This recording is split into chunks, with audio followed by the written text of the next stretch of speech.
السلام علیکم ناظرین، بسم اللہ الرحمن الرحیم۔ دس از خالد رضوی۔ آج میں کہتا ہوں کہ رمضان کا مہینہ ایک بہترین موقع ہے کہ ہم اس میں اپنے آپ کو ٹرانسفارم کر سکیں، کچھ زندگی میں بدلاؤ لے کے آئیں، کچھ تبدیلی ہو ہماری شخصیت کے اندر۔ تو بہرحال میں ایک سب سے پہلی چیز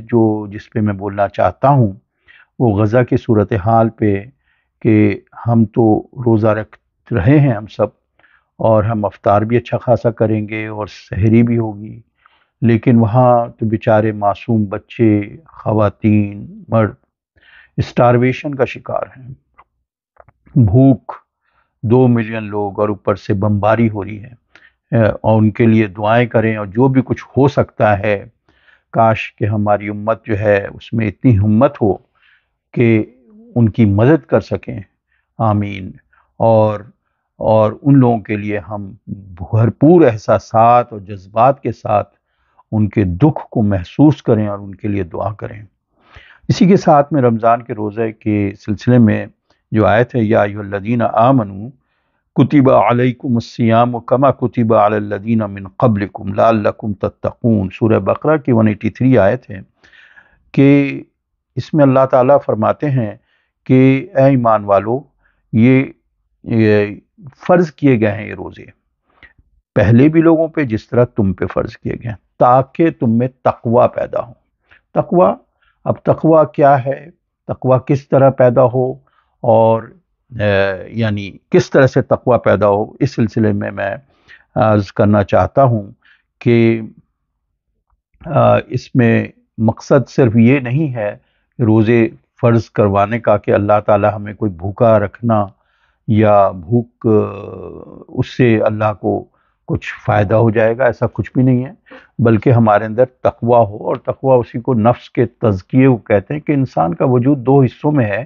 ایک اس کا حیوانی وجود ہے اور ایک روحانی ہے جو روح ہے۔ تو اس مہینے میں روح کو اور طاقتور بنانا ہے، یہ مقصد ہے، اور اس کے لیے نفس کا تزکیہ ہے۔ ایک اور جگہ پہ قرآن کی اسی جگہ پہ آگے جا کے آتی ہے آیت، شہر رمضان الذی انزل فیہ القرآن ھدی للناس وبینات من الھدی والفرقان، یہ رمضان کا مہینہ جس میں قرآن کا نزول ہوا، جو کہ لیلۃ القدر بتائی جاتی ہے، اس میں ہے کہ انا انزلناہ فی لیلۃ القدر،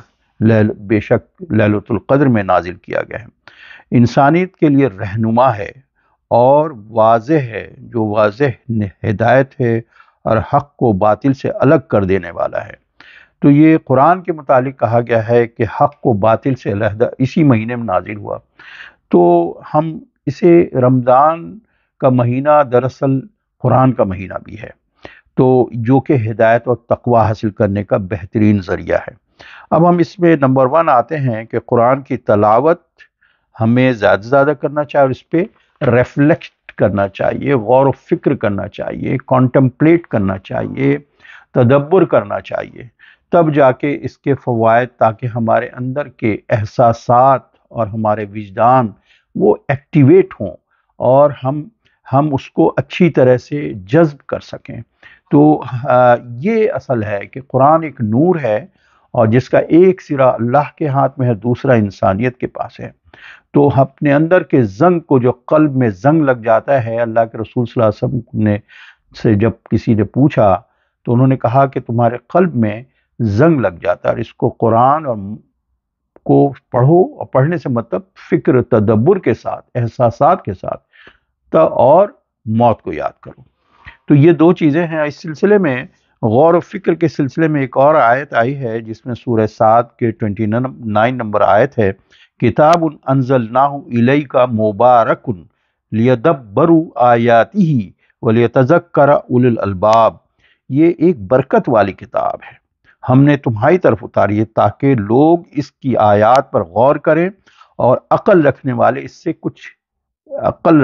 ہی اس سے سیکھتے ہیں۔ تو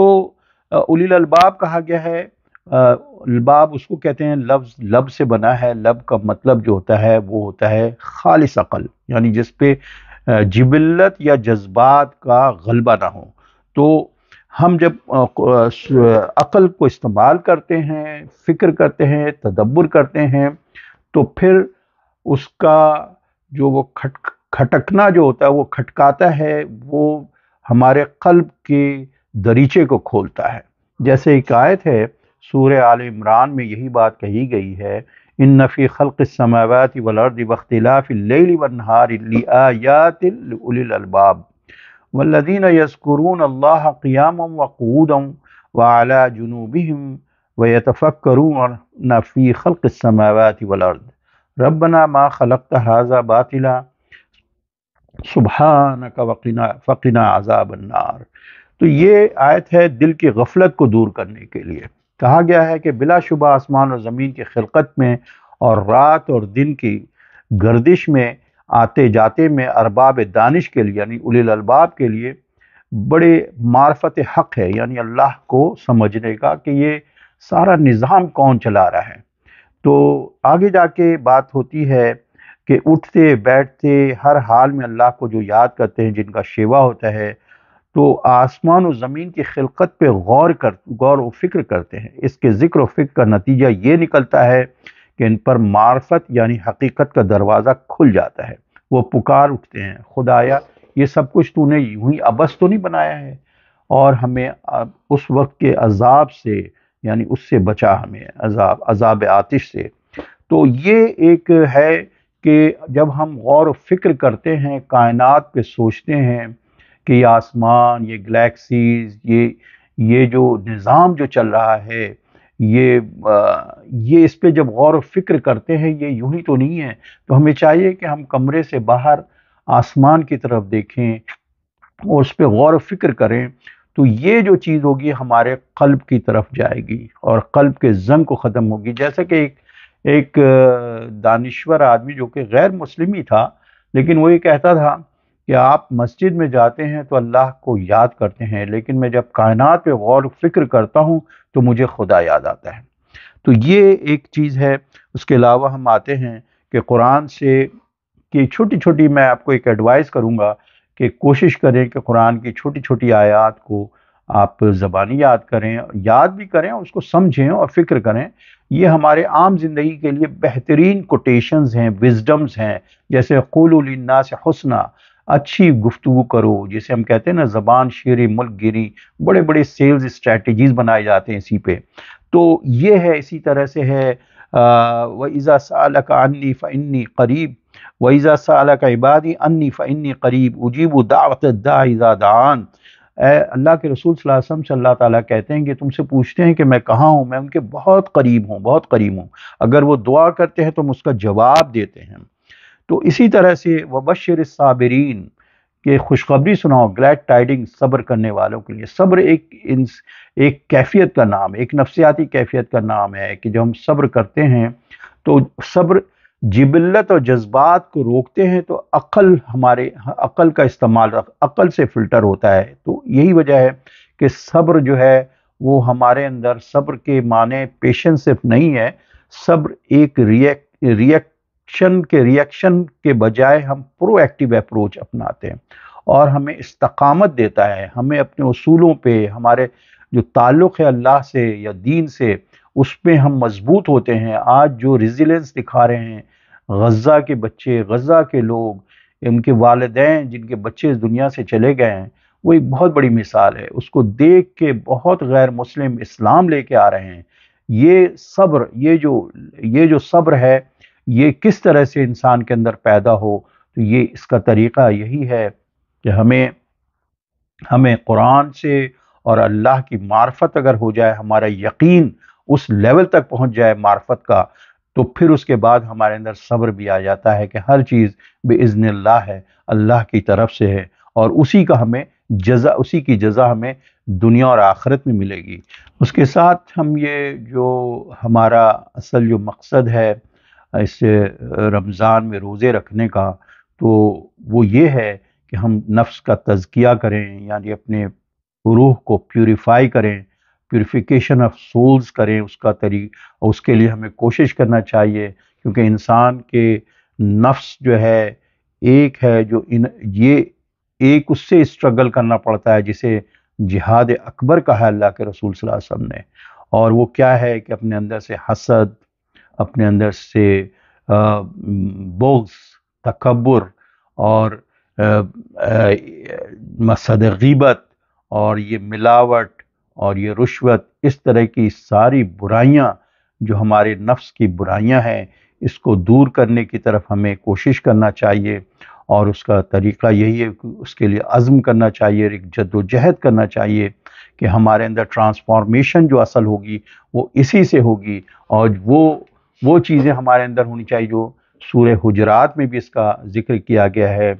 کہ ہم اپنی آمدنی کو ہم حلال آمدنی کے ذریعے حلال رزق کی کوشش کریں۔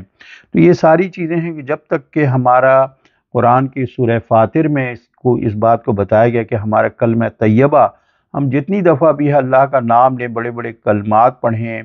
اور ذکر کریں، لیکن ہمارا عمل اگر ٹھیک نہیں ہے تو وہ آسمان کے فرشتے اس کو لے کے نہیں جاتے ہیں۔ تو یہ دونوں چیزیں ضروری ہیں کہ ہمارے ایمان و عمل، جو 45 دفعہ آمنوا وعملوا الصالحات کہا گیا ہے۔ تو اسی کے ساتھ میں اپنی بات کو ختم کرتا ہوں یہ کہتے ہوئے کہ جیسا کہ ایک ابراہیم ذوق ایک شاعر تھے، اور ان کا یہ مصرع جو ہے، بڑے موذی کو مارا، بڑے موذی کو مارا، نفس امارہ کو گر مارا، تو یہ سب سے بڑا موذی ہے۔ اور اس کے ساتھ ہی میں اللہ کے رسول صلی اللہ علیہ وسلم نے جو فرمایا ہے ایک جگہ کہ تم میں سے کوئی اس وقت تک مومن نہیں ہو سکتا جب تک کہ اس کی خواہش میرے لائے ہوئے دین کے تابع نہ ہو جائے۔ خواہش یعنی ہوا، جو نفس ہے، اس کو کس طرح، اس کو بجائے اس کے کہ ہم کوشش کریں کہ ہم اللہ کے بندے بنیں، بجائے اس کے کہ ہم اپنے خواہشات اور اپنے شح نفسی کے جو ہمارے اندر جو پیدا ہوتی ہے لالچ، ان چیزوں کو ہم کنٹرول کریں، کیونکہ یہ سب سے بڑا شرک ہے کہ ہم اللہ کے بجائے اپنے خواہشات کے پیچھے بھاگ رہے ہوتے ہیں۔ ہمیں چاہیے کہ اللہ تعالی ہمیں اطیع اللہ و اطیع الرسول پہ قائم رکھے، اور ہم اللہ سے آخر میں اس بات کی دعا کرتے ہیں کہ اللہ تعالی ہمیں جو ہے اس رمضان میں جو ہم نے روزے رکھے ہیں، اللہ اس سب کو قبول عطا فرما۔ اللہ تعالیٰ نے اس کے لیے تو خصوصی اللہ کے اس وعدے میں کہ ہم اس کا انعام ہم خود دیں گے، اس کا ریوارڈ ہم خود دیں گے، تو ہمیں اس پہ پورا امید رکھنا چاہیے۔ وما علینا الا البلاغ۔